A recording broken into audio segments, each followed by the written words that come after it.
За part 2-ыг би YouTube-д оруулж яагаад тэгэхээр энэ маш урт болоод байгаа учраас тэгээ би бас ажиллаа тараад гэртээ ирсэн байна.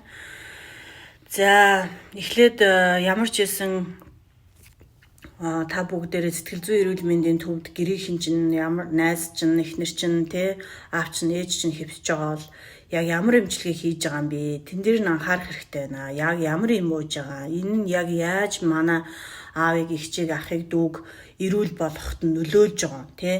Тэрэн дээр нь хяналт тавиад харах хэрэгтэй. Яагаад тэгэхээр сэтгэл зүйн эрүүл мэнд идэгдэг. Энэ бол төр зүрийн цаг хугацааны асуудал. Танаас жоохон төвчээр шаардна, мэдээж гэр бүлийнхнээс нь төвчээр шаардна тий. Тэр хүнд бас цаг хугацаа гэж байгаа идэх. Тэрийг нь хүлээх хэрэгтэй. Тэгээд цаг хугацааг нь өгөх хэрэгтэй. Энэ бол идэгэрдэгэ. За хоёрдугаарт нь болохоор бид нар одоо сэтгэл зүйн асуудалтай болчихжээ, энэ хүн үнэхээр эмчлэгдэхгүй болчихжээ гэдэг бодлыг толгооноос авч хаях хэрэгтэй. Яг тэгэхээр энэ эмчлэгднэ, энэ боломжтой. Би одоо эмчлэгдсэн байна, тэгээ би эрүүл болсон байна гэд эрүүл хүний үүднээс эмчилгээгээр одоо энэ бүх шат дамжлагаар ингээд даван туулаад гарсан хүн нь би байна. Жишээ нь те Америкт ингээ эмчилгээ сайтай энэ одоо сэтгэл зүйн талаар хөгжил сайтай учраас би ингээд амархан ойлгоо за энийг юм өөр дээр ажиллаад ингээ идэгцэн байгаа байхгүй юу. Монголд байна хүмүүс болохоор яадаг гэхээр сэтгэл зүйн өвчин туслаа. Чи хавар болохоор л нахтыг өвчин туслаа тий. Чи бараг л бойл зүудс гэд намайг угаасаа нэг хүн бас тий загинсан ш манай найз. Чи бойл хавар болохоор нахтыг өвчин тусах гээ юу гэж мэгээ бараг даafаалаа тий. Үгүй энэ бол сэтгэл зүйн өвчин гэдэг чинь хүн болгон янз янзын асуудлаар энэ сэтгэл зүйн өвчнийг тусч байгаа. Тэгээд туулж гарах зам нь өөр. Та нар тэр замыг нь тавьж бэлдэж өгөх хэрэгтэй. Та нар тэр хүнийг сайн халамжлах хэрэгтэй, агаар салхинд авч гарах хэрэгтэй. Бүр хүндэрсэн байгаа хүмүүс бол эмнэлэгтэнтэй яг ямар эмчилгээ хийж байгааг хянах хэрэгтэй. Арай гайгүй байгаа бол жоохон очиод эмчилэгдээд иргэдээ эмнэлэг рүү явуулаа иргэдээ гэж бодож байгаа л үгүй бити явал. Зүгээр л гэртээ та нар анхаарал хандам сайн бити ядраа тий дуу чимээнээс хол байлга өдөр сайн унтуул оройн сайн гүн амраа тий хүүхдээ аваад өг тий хүүхдүүдээ хараад гараад өг гадуур гарга юм үзүүл дасгал хийлэг тий хамт ингээд хамтдаа тэр зүйлүүдийг хийх юм бол тэр хүн маш амархан гарч ирнэ. Маш амархан ингээд Монгол ямар гой барай засал уламжил дангаах эмнэлэг тий гой хөдөө тал байгаль сайхан гэрт очиод унтаад ногооны үнэр үнэрлээ тийм гоё штэ. Монгол угаасаа амар гоё.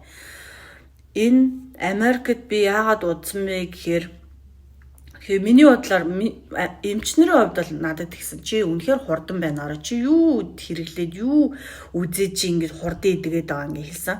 Тэгээ би бодохдоо Монгол хүмүүсийн сэтгэл зүйн хат үнэхээр хаттай хүмүүс эмэгтэйчүүд, эрэгтэйчүүд ч гэсэндээ ингээл хамгийн өндөр дээрээ ингээл тавьчаал стресс нь хамгийн өндөр дээрээ ингээд яваал гэдэг те юу ч болоогүй юм шиг инээгээл ажиллаа хийгээл юм амжуулаад яваал гэдэг те Америк хүмүүс бол тэгж чаддаггүй. Яагаад тэгэхээр тэд нар тийм хат байхгүй. Тэд нар зүгээр үхдэг. Тэгээ манай сэтгэл зүйс гэсэхгүй чам шиг юм хоёр давхар онш сонсон хүн ээж нарын Америк ээж нарын дээлийнх нь амиа оролцсон байдаг. Нороо чи яаж юм хурдан гараад эдгээд байгаа бид нар чамайг үнэхээр гайхамшигтай л гэж хэлээ да гэж хэлсэн.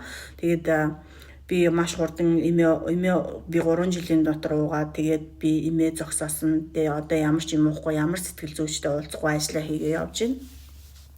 Тэгээ энэ бол угаасаа Монгол хүмүүсийн давж гарах потенциал өндөр аахгүй. Зөв эмчилгээг зөв юмыг хийгээд жоохон анхаарал халамж тавиад өгчих юм бол маш хурдан идэг. Мэдхгүй байгаа учраас амар удаа өгдөд байгаа аахгүй. Мэдхгүй байгаа учраас хүндрээд байгаа. Эмнэлэгт эмчилгээ хийхгүй болохоор хүндрээд байгаа. Эмчилгээ байхгүй болохоор энэ хүмүүс ингэж муухай энэ хүмүүстэй харьцаж байгаа болохоор энэ хүмүүс идэхгүй байгаа аахгүй юу. Улам ингээд одоо энэ хүмүүс чинь сэтгэл зүйн ямар нэгэн онш сонсохороо хүн угаасаа хүлэн зөвшөөрч чаддаггүй өөрөө. Гэрийнхэн чаддаггүй. Манай нөхөр ч чадахгүйсэн. Энэ юу онши? Манай эхнэр харахад зүгээр хүүхдүүдэд тоглоо инээдэг. Би эхнэрээ амиа орлно гэж бодохгүй. Манай эхнэр зүгээр би ийм оншдаг мэдэхгүй байна. Би наад чи ойлгохгүй гэж хэлжсэн. Аргагүй мэдэхгүй байгаа байхгүй юу. Тэгээ юм чи ингээд тайлбарлаа. За ингэж ингэдэн танаа эхнэр ийм шинж тэмдэг гаргаж ингэж ингэхээр нэнгэрээ гэд хэлсний дараа манай нөхөр одоо ингээд надтай ингээд одоо ингээ амар сайн ойлгодог болсон. Энэ талаар ингээд ерөн жоох эмзэг ханддаг. Миний ч эмзэг сэдв. Энийг ингээ ярьж байгаадаа ч би өөрөө ингээ эмзэг байдаг. Яагаад тэгэхээр эн чинь миний сул тал ахгүй юу?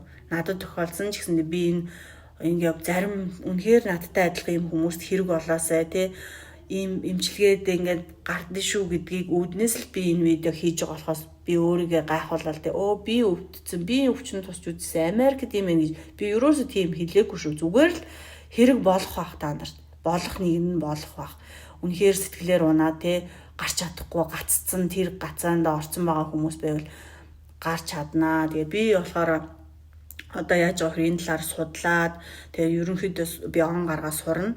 Тэгээд дээрэс нь би одоо эмнэлэгт ажиллаж байгаа ийм сэтгэл зүйн олон төрлийн хүмүүстэй ажиллаж байгаа эмнэлэгт. Тэгээд энэ ийм байд юм туршлага судлаа явж байгаа учраас одоо энэ сэтгэл зүй эрүүл мэндэд анхаарах цаг нь болцсон байна гэдгийг та бүхэнд сэрэмжлүүлээд хэлж байгаа байхгүй юу? Одоо өсвөр насны хүүхэд одоо бүр улам залуужж байгаа янз янзын онш гарч ирж байгаа сэтгэл зүйнтэй. Тийм болохоор тэр болгонд чинь одоо бид нар бэлтгэлтэй байх, бид нар хүлээж авах, бид нар энэ бүхэнд тайван хандах цаг нь ирцэн. Бид нар одоо шууд ингээл лам дээр очиод бөөдөр очдог цаг нь өнгөрсөн. Тэр хүмүүс ямар ч арга хэмжээ авч чадахгүй.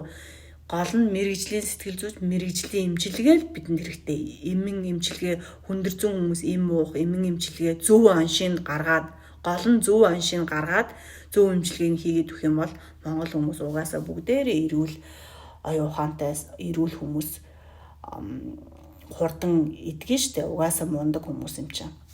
Тэгээд та бүхэн хүчтэй байгаарай, сэтгэл зүгээр унсан бол хүчтэй байгаарай. Би ч гэсэн одоо хിവэрээ ингээл заримдаа ингээд би гэрээсээ хол аав ээжигээ сандаг, гэрээхнийгээ сандаг дэ хэцүү байдаг. Гэхдээ би ингээд нөгөө хатан ухаанаараа хатаараа ингээл гэр бүлээ бодоод явж байгаа. Надад жоох эмчилгээ үлдсэн. Учираас би энэ Америкт байгаа сэтгэл зүйн. Тэгээд энийгээ дуусгаад удахгүй Монгол явна. Тэгээд тэр үед бас сургуулаа төгссөн байхах. Энэ талаар бас маш олон хүмүүстэй хамтарч ажиллаж энэ талаараа миний мөрөөдөл байгаа тэрийгэ биелүүлнэ. Тэгээд энэ тал дээр би ажиллана гэсэн мөрөөдөлтэй байгаа. Тэгээд тэрийгэ биелүүлнэ удахгүй. Баярлалаа.